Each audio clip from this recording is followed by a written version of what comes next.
नमस्कार, आपका स्वागत है। और आज मैं पहुंचा हूं इटावा में। जब बात इटावा की आती है तो इटावा वो राजनीतिक गढ़ है जहां से मुलायम सिंह यादव जी कई बार इस प्रदेश के मुख्यमंत्री रहे। उसके बाद उनके बेटे अखिलेश यादव मुख्यमंत्री रहे, देश के रक्षा मंत्री भी रहे यहाँ से मुलायम सिंह यादव जी। और ये वही कार्यालय है जहाँ पर कभी नेताजी ने ये कार्यालय बनवाया था या बैठते थे। आज नेताजी मुलायम सिंह यादव जी इस दुनिया में नहीं है। उसके बाद समाजवादी पार्टी को क्या प्रारूप दे रहे हैं अखिलेश जी, वो जानने का प्रयास करते हैं। अभी जो कार्यकारिणी है इटावा की वो नई गठित की गई है और जानने का प्रयास करते हैं कि समाजवादी पार्टी में किन वर्गों के लोगों को ज्यादातर तवज्जो दी गई है। हमारे साथ जिला अध्यक्ष है, इनका नाम प्रदीप शाक्य जी है। प्रदीप शाक्य जी, सबसे पहले तो आपका स्वागत है। जी धन्यवाद, बहुत बहुत धन्यवाद। आपको ये जिम्मेदारी दी गई है चूंकि लोकसभा चुनाव का समय बहुत निकट है।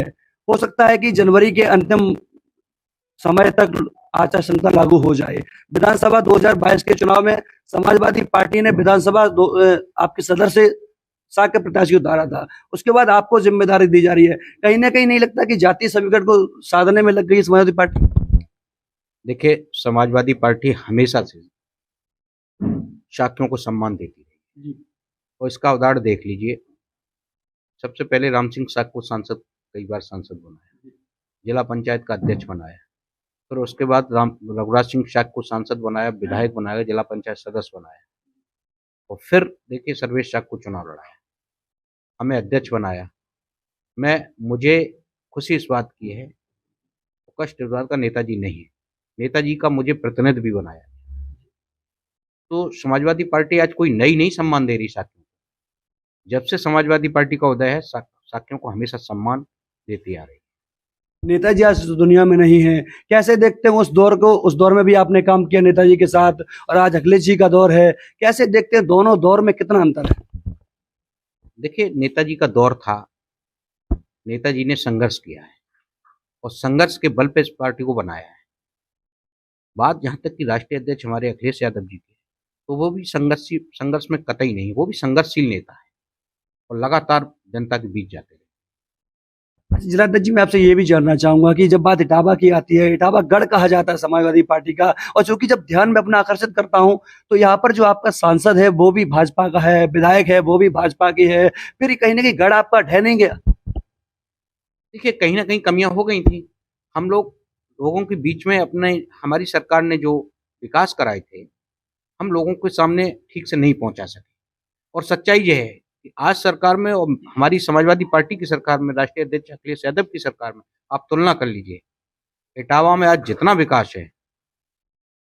विकास है वो समाजवादी पार्टी की देन है। बीजेपी में शायद कोई विकास हुआ हो। आप लोग हैं लोकल में, आप चैनल वाले हैं, आप लोग घूमते हैं। हम लोग जितना एक रात में विकास कराते थे, उनका पूरे 5 साल के 8 साल में नहीं हुआ। लेकिन उन्होंने जो छोटे तबकों को 5 किलो अनाज देने की बात कही है, तो वो नहीं समझ पा रहा है। ये खैरात थोड़े नहीं लूट रहे हैं, ये संविधान में भी ऐसी व्यवस्था है। और जब से कोरोना लगा है, उस समय लोगों की स्थिति ठीक नहीं थी, तब तो देना ठीक था। लेकिन जो आज ये व्यवस्था कर रहे हैं, ये सब चुनावी स्टंट है। कितना आश्वस्त है अध्यक्ष जी आप लोकसभा चुनाव में? क्या इटावा की सीट निकल पाएंगे अब? देखिए, मैं पूर्ण रूप से आप लोगों को भरोसा दे रहा हूं कि अब की बार 2024 में हम आपको समाजवादी पार्टी में इटावा की लोकसभा जिताने जा रहे हैं। और प्रत्याशी कोई भी हो, हमारे नेता राष्ट्रीय अध्यक्ष आदरणीय अखिलेश यादव जी के चेहरे पर चुनाव लड़ा जाएगा। चुनाव चिन्ह साइकिल होगा और मैं आपको ये सीट अब की बार जिताने। हमारे साथ और भी है। ये जिले के महासचिव का पद इनको मिला है। जिले का महासचिव का पद होता है वो महत्वपूर्ण बहुत पद होता है। सबसे पहले तो आपका स्वागत। Thank you. क्या नाम है आपका? बीरू भदौरिया। जब बात भदौरिया की आती है तो यहाँ से जो सदर विधायक है वो भी भदौरिया है। कैसे मुकाबला कर पाएंगे आप? नहीं, ऐसा नहीं है। तो इस समय सरकार है, इस सरकार से लोग शोषित हैं, वंचित हैं, कहीं कोई काम नहीं हो रहे हैं। जब भी काम हुए हैं, अगर इटावा की बात छोड़ी, मैं पूरे प्रदेश की बात कर रहा हूँ, समाजवादी पार्टी ने बहुत काम करा है। आज आप देख लीजिए, पूरे पारपट्टी में घूमिए जाके, तो हर पटिया समाजवादी पार्टी से, चाहे कोई विधायक रहा हो या जिला पंचायत अध्यक्ष रहा हो, उन्हीं की पटिया लगी हुई। सारा विकास समाजवादी पार्टी ने कराया। विकास बोलता है, भारतीय जनता पार्टी सिर्फ लोगों को गुमराह करती है और हिंदू मुस्लिम और मंदिर के नाम पर लोगों को ठगने का काम करती है। और 5 किलो जो अनाज अभी अध्यक्ष जी ने बताया है इसके लिए रिजर्व बैंक ने आगाह किया है, अगर इस तरह कर्जा लेके विदेशों से 5 किलो अनाज बांटते रहे तो एक दिन श्रीलंका से ज्यादा स्थिति अपने भारत की खराब होने वाली है।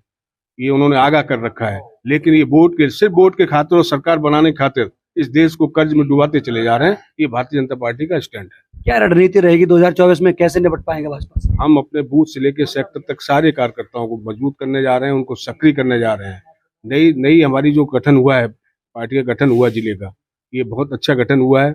यहाँ राष्ट्रीय अध्यक्ष जी ने सब समाज को जोड़ने का काम किया, सबको नेतृत्व दिया है। सब लोग लगकर अब की भारतीय जनता पार्टी को इटावा से हराने जा रहे हैं, इसमें कोई दो राय नहीं। हमारे साथ और भी लोग हैं यहाँ पर। क्या नाम है? ब्रजेंद्र यादव। ब्रजेंद्र यादव जी, आपको क्या महत्वपूर्ण जिम्मेदारी मिली? मैं समाजवादी पार्टी का कोषाध्यक्ष हूँ इटावा से। जी। मैं सबसे पहले तो आदरणीय राष्ट्रीय अध्यक्ष महोदय, आदरणीय प्रोफेसर साहब और आदरणीय शिवपाल भाई साहब का बहुत बहुत धन्यवाद करता हूँ, शुक्रिया अदा करता हूँ। उन्होंने मुझे इस लायक समझा और ये जिम्मेदारी दी। जैसा कि अभी आप पूछ रहे थे इटावा की लोकसभा के बारे में, तो आप भी काफी दिनों से इटावा की लोकसभा में घूम रहे हो, हम लोग भी जा रहे हैं। पिछले 2 कार्यकाल में ये बात सही रही, लोकसभा में हम लोग नहीं जीत पाए, क्योंकि भारतीय जनता पार्टी के नेता और भारतीय जनता पार्टी के लोग जिस तरह से झूठ बोल रहे थे, हम लोग शायद नहीं बोल पाए।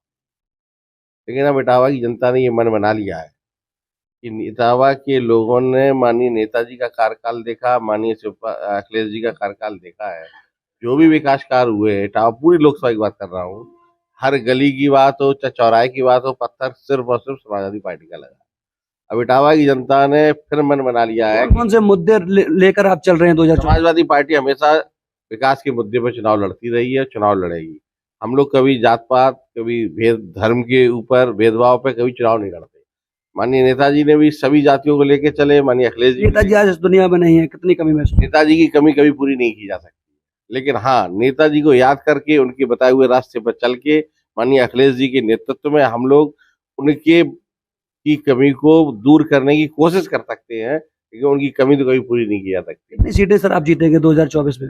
ऐसा हम लोग कोई भविष्यवक्ता तो नहीं है, लेकिन इतना हम कह सकते हैं कि इंडिया गठबंधन जिस तरह से बना है और सही तरह से लड़ता है, तो निश्चित आने वाले समय में इंडिया गठबंधन की सरकार बनने जा रही है। ये कह रहे हैं कि सरकार बनने जा रही है। हमारे साथ और भी लोग यहाँ उपस्थित हैं। विधानसभा का अध्यक्ष का पद इनको दिया गया है। ये वही विधानसभा है जहाँ समाजवादी पार्टी चंद वोटों से विधानसभा का चुनाव हार गई थी। अब जानने का प्रयास करता हूँ, क्या ये प्रयास करेंगे और कैसे पार्टी को आगे ले जाएंगे। सबसे पहले आपका स्वागत है। हम आपके चैनल का स्वागत करते हैं और जो हम लोगों की आवाज को आप जन जन तक पहुंचाएंगे, इसलिए आपका हार्दिक स्वागत, अभिनंदन करते हैं, वंदन करते हैं। आदरणीय जिला अध्यक्ष जी के नेतृत्व में हम लोगों ने पूरी फौज तैयार कर ली है, बूथ तक पहुंच चुके हैं। हम लोग पहले भी थे, जो भी त्रुटियां थी उनको संभाल लिया है और चुनाव का आगाज आपने कल देखा होगा कि हो चुका है। आपके कल नेताओं ने यह भी कहा कि गुटबाजियां बहुत चल रही है और गुटबाजियों को खत्म करने की जरूरत है। क्या असली वजह गुटबाजी रही जो आप चुनाव नहीं जीत पाए? अब कोई गुटबाजी नहीं है, चाचा आ गए हैं, कोई गुटबाजी नहीं है। बड़े नेताओं ने सब गुट खत्म कर दिए और अब बाजियां लगाना बंद कर दी। आप राजपूत समाज से आते हैं, कितना आश्वस्त करते हैं समाजवादी पार्टी को कि आपके चेहरे पे समाजवादी पार्टी को लोग वोट करेंगे? हमारे चेहरे पे विधानसभा का पूरा दायित्व है हम पे। हर समाज का वोट, हर समाज का जो गुलदस्ता आदरणीय राष्ट्रीय अध्यक्ष जी ने, प्रोफेसर साहब ने, आदरणीय चाचा जी ने जो सजाया है। पहले लोग कहते थे, उनने कहा यहाँ पे अध्यक्ष बनेंगे तो यादव बनेंगे, अब साख बना दिया। लोग कह रहे हैं कि ये चुनाव, आप एक मिनट, लोग कह रहे हैं कि ये चुनावी जुमला है, अभी जैसे ये चुनाव खत्म होगा साख जी को हटा दिया जाएगा, फिर यादव को बिठा दिया जाएगा। ऐसा है, ये कहने वाले तो कहते रहेंगे,